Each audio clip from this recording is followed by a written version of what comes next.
ক'বলৈ হ'লে প্ৰথমতে মই আপোনালোকৰ চেনেলৰ যোগেদি তেওঁলোক সকলো কৰ্মকৰ্তালৈ মই প্ৰথমতে অভিনন্দন ধন্যবাদ জ্ঞাপন কৰিছোঁ। আমাৰ ঘৰটো যি জৰাজীৰ্ণ বানপানীত যি অৱস্থা হৈছিলে, ক্ৰমান্বয়ে সকলো হৃদয়বান যিবিলাক এইবোৰ শ্ৰমদান কৰা বহুতো আহি বহু যুৱকে আমাক সহায় ইতিমধ্যে কৰি গৈছেহি।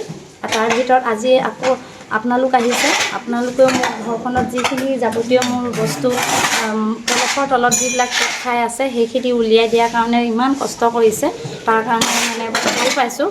আৰু ইমান জহি খহি যোৱা ঘৰখন যে আকৌ আৰম্ভণি কৰিম বুলি নতুনকৈ মই ভাবিছোঁ। তাৰমানে নহ'লে এইখন ঘৰত থাকিব পৰা একেবাৰে অৱস্থাই নাই, বানপানীত সকলো বিধ্বস্ত হৈ গুচি গ'ল।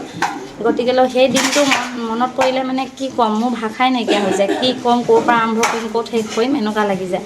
ঘৰখনত থাকিব পাৰিম জানো, আকৌ পুনৰ হেৰি হ'ব পাৰিম নে, একো ভাবিয়ে পোৱা নাই। তাৰমানে আকৌ আপোনালোক আজি আহিছে, সকলোৱে কামে কাজে লাগিছে, প্ৰতিটো কাম কৰি মেলি দিছে, ভাল লাগিছে। আপোনালোকে ইমান সহায় সহযোগিতা যে দেখুৱাইছে, মানে এইদৰে আপোনালোকে আগন্তুক দিনত এনেকৈয়ে সহায় কৰি যাওক। সকলোৱে মানে সহায় সহযোগিতা আমি কামনা কৰোঁ। আমাৰ মাজগাঁও অঞ্চলত কেইবাঘৰো আছে এনেকুৱা বানবিধ্বস্ত লোক। গতিকেলৈ সকলো ঘৰলৈকে আপোনালোকৰ মানে কৰ্মকৰ্তাসকল গৈছে বুলি মই গম পাইছোঁ। গতিকেলৈ মোৰ অহাত আজি অলপ পলম হ'ল। ভাবিছিলোঁ 15 আগষ্ট বুলি আজি আপোনালোক নাহিব নেকি এনেকুৱা ভাবিছিলোঁ, কিন্তু দাদাই কালি কৈ গৈছিলে যেনেকৈ আহিব বুলি। আপোনালোক মোতকৈ আগে আহি পালেহি। মই এতিয়ালৈকে ঘৰত থাকিব পৰা অৱস্থাই নাই।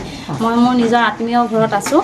সদায় দিনটো আহোঁ, যি পাৰোঁ অকণমান কৰোঁ, আৰু মাইকী মানুহ এগৰাকীয়ে ইমান কৰা সম্ভৱো নহয়। গতিকে আপোনালোক এতিয়া কিমানজন আহিছে মই এতিয়ালৈকে চোৱা নাই, কিন্তু সকলোৱে ইমান কষ্ট কৰিছে, লাগিছে, সেইকাৰণে ভাল লাগিছে। মানে আপোনালোকক মানে ধন্যবাদ জ্ঞাপন কৰিছোঁ পুনৰ। বানপানীটো হৈ গ'ল, কি ক্ষতি হৈ গ'ল? ক্ষতি মানে একোৱেই নাই। ক্ষতি হ'বলৈ বুলি ক'লে কি ক'ম, সেই দিনটো যেতিয়া বানপানী আহিছে, আনকালেও হয় যদিও আমাৰ ইমান বানপানী নহয়, মানে অলপ হয়। আমি ভাবিছিলোঁ অন্য দিনাৰ দৰে এইবাৰো হৈছে, গতিকেলৈ অলপ হ'ব যদিও কাষতে মোৰ দেওৰৰ ঘৰ আছে, তাত থাকিম যিহেতু বাচি যাম। কিন্তু অলপকৈ এই ঘৰটোৰ পৰা মানে একেবাৰে লুকাই গ'লোঁ। লুকাই যোৱাৰ পিছত সেইটো ঘৰত গ'লোঁ। সেইটো ঘৰটো গৈ সেয়ে ওপৰত বাৰান্দাত উঠিলোঁ, তাত ডিঙি ওচৰ পালেহি। তাৰপিছত NDRF আহিছিলে নাও দুখন লৈ পিনে, এখন ট্ৰান্সফাৰ হ'ল।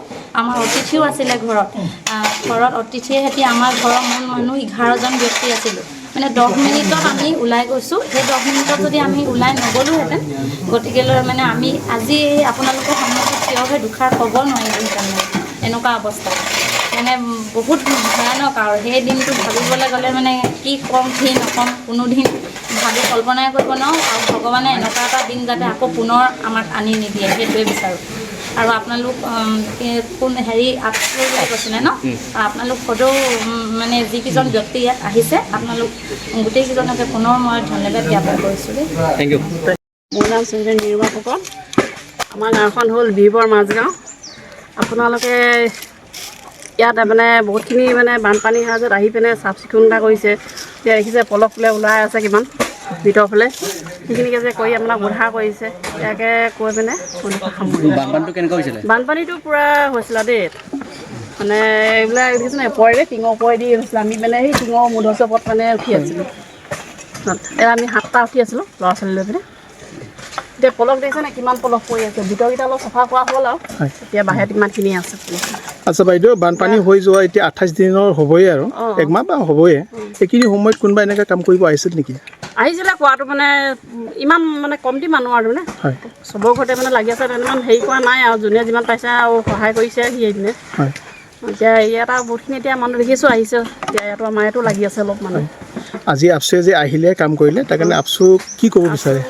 ধন্যবাদ জনাইছোঁ আৰু তেওঁলোকক ইয়াত যে আহি আমাৰখিনি উপকাৰ কৰিলেহি। কি ক্ষতি হ'ল বানপানী হৈখিনি? ক্ষতিটো আমাৰ কুকুৰা চুকুৰাবিলাক চব গ'লে, ছাগলী তাগলীবিলাক আছিলে। ঘৰ বস্তু পাতিটো নাই, সেনেকৈ বচাব নোৱাৰিলে চব নষ্ট হ'ল। পলসত গৈছিল, বানপানীতে উটি গ'ল চব। ঠিক আছে। সুখী মানে যিখিনি ধৰক দিন ৰাত আমি লাগি আছোঁ, ভাগৰি গ'লোঁ। এতিয়া আপোনালোকে যিখিনি ধৰক আহি আমাক কৰি দিছে, আমি মানে বহুত আগখিনি আগবাঢ়িব পাৰিম। আমি সেইটোলৈ বহুত সুখী, বহুত ভাল পাইছোঁ। আচ্ছা, নিখিল বড়ো সাধাৰণতে আগৰ কোনোবা আহিছিল নেকি এইখিনি তেনেকৈ কাম কৰিবৰ কাৰণে? ধৰক অহা যোৱাটো বহুত কৰি আছে, আৰু মই তেনেকৈ ইয়াত নাথাকোঁ। মই ধৰক কালি পৰহি আহিলোঁ। তাৰ আগত বানপানী হোৱাৰ পিছত এসপ্তাহ থাকি পলস চলস উলিয়াই আকৌ গুচি গ'লোঁ।